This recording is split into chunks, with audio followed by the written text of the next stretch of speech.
Hello guys, nandito ngayon tayo sa Fishing Villa, Tackle and Outdoor sa QC. Bibili tayo ng spinning rod para kay Honey. Bakit? Hiningal ka? Okay, sa akin. Magkano itong dual tip natin ba?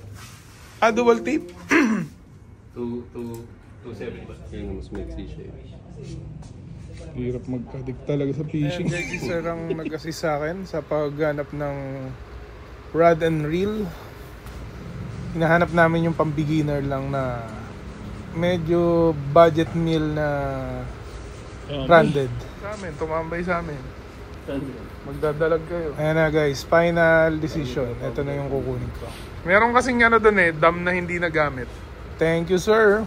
Ayan guys, dinagdagan ko na rin ng Shimano FX 2500 series.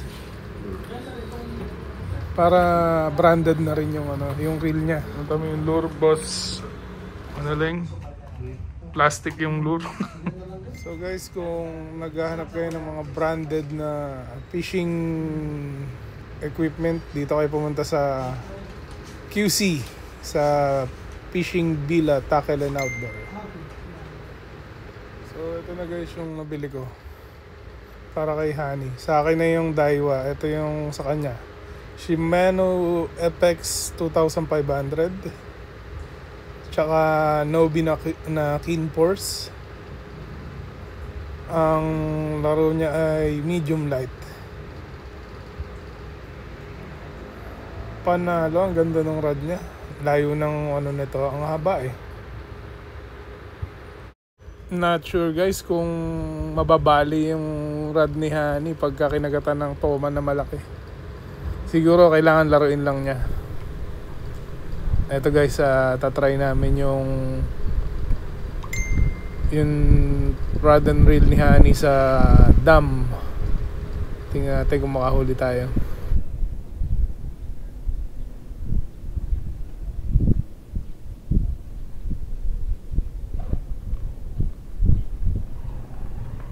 Ayun, huli.